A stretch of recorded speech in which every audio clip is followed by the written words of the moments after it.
Welcome back. In this video, we are going to see another important property of Java, which is abstract class. So we have seen abstraction in the first unit, and which is going to be a major feature of object-oriented programming. And we know what is an abstraction, which is going to hide the implementation details from the outside world. We have seen four features of object-oriented programming. One is data abstraction, encapsulation, polymorphism, and inheritance. Now, let us see how we can implement this abstraction in Java. So, normally we use a keyword called abstract, and we are going to declare a class as abstract. So, what this is going to do is this is going to hide the implementation details, and which is going to show only the functionality. So we have seen ample examples for this, like the vehicle, the car, or the two-wheeler, where everyone is aware of how to drive or how to ride it, but we are not worried how actually things are happening inside, right? So same way, we can have a class which is going to give you only the skeleton, which is going to give you only a blueprint. For example, if I take fruits, so when I go to a fruit shop and ask for a fruit, the shopkeeper will never give me a fruit, right? So he'll ask different questions like what kind of fruit you need, like which can be an orange, an apple, or some other fruit. But every fruit has got certain properties. Same way. So what we do is we are going to create a class and we are going to define it as a abstract class which is going to give a skeleton or which is going to have methods without any implementation. So let us see how this we can implement in Java. So this is what the features of abstract class. So this should be declared with the keyword called abstract,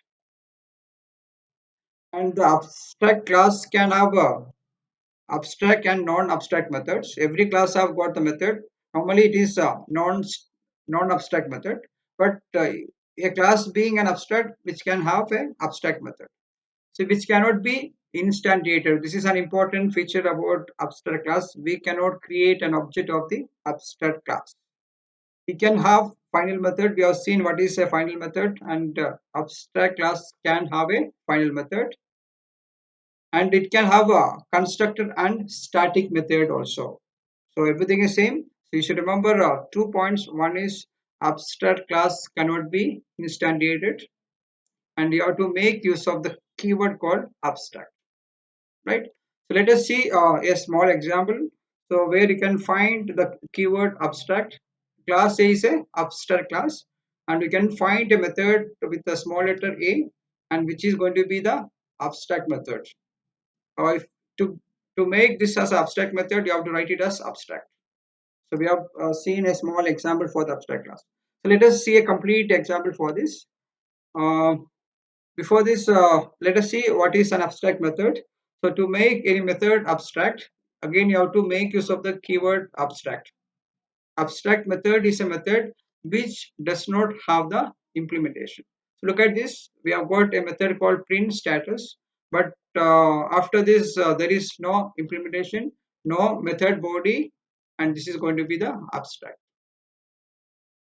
A method which is declared as abstract and does not have implementation is known as an abstract method. So let us see a complete program where you can find a class called bike, and this is not a normal class, this is a abstract class, and it has got a method which is abstract, and the method name is run. So this is about the abstract class. So the class name is bike, is not the normal class which is abstract, and it has got a method called run which is abstract.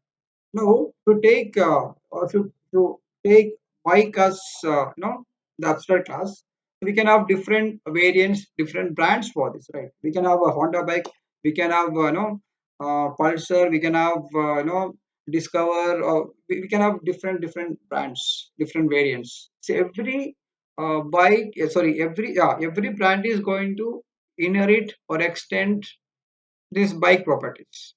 What is there in the bike class? Every variant is going to use this. Now let me see. I have a bike which is no from Honda. So I'll just write it as Honda, which is going to extend the bike. And when I extend, I should remember how to implement, how to use the method in the abstract class. What was the method? Which is the run method. So how to make use of this method. But in here, I'm going to write what this method actually does. In the abstract class, I've not written it, but in the subclass in my Honda, I've written what this run method actually does. So I'm just writing this is going to run safely. And this is another method, or this is an entry point where I'm going to create object. And when I create the object, please take care. See bike obj. This I can write it, but this class bike cannot be instantiated, which cannot create an object. So what we do, we have made use of new and Honda. See, Honda is the class which I've created. Now this object I'll call the run method, so which is going to obviously call the method in the Honda, right? So what happened, which is going to print the message running safely. Now seen an abstract class which has got an abstract method. Let us see another class. So here the class name is shape, and this is again not a normal class. This is an abstract class, and even this has got a method called draw, and there is no implementation, right? So every shape can make use of this draw method, but what you're going to draw, that is up to you. That is up to your shape. Whether you draw a rectangle using this draw, or you're going to draw a circle, that choice is yours. So let us see rectangle, how this is going to implement this. So this rectangle extend shape is the abstract class, where it has got the same method in the abstract class, where I'm going to draw a rectangle. Let us see, I want to draw something else. Let us say I'm going to draw a circle. So how to extend again shape? Basically, every this belongs to the shape class, whether it is no rectangle or circle or whichever the shape. Everything belongs to the class called shape, and we have to implement the method called draw. And inside this, I'm going to draw or drawing a circle. I'm going to print this. Now let us see the main method. So I've taken the main class. I can say this is a main class because this is what the class which contains my main method, where I'm going to create an object and look at the way I've created object. I cannot instantiate the abstract class called shape. So I've taken shape as, I cannot write shape over here. So I'll be writing shape as new. How to write it as circle, or I can write it as rectangle. So if I want to call the method, or I want to create an object of rectangle, I have to replace this circle with rectangle. Now using this s dot draw, when I call this method, which is going to invoke the method in the circle, which is going to draw a circle.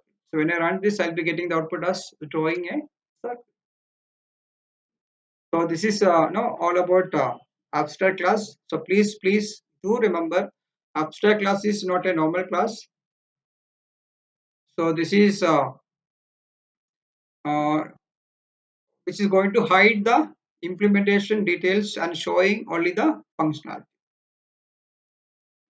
So an abstract class must be declared with abstract keyword, which can contain method which is normal, or which can contain a method which is not normal, in a sense which is non-abstract.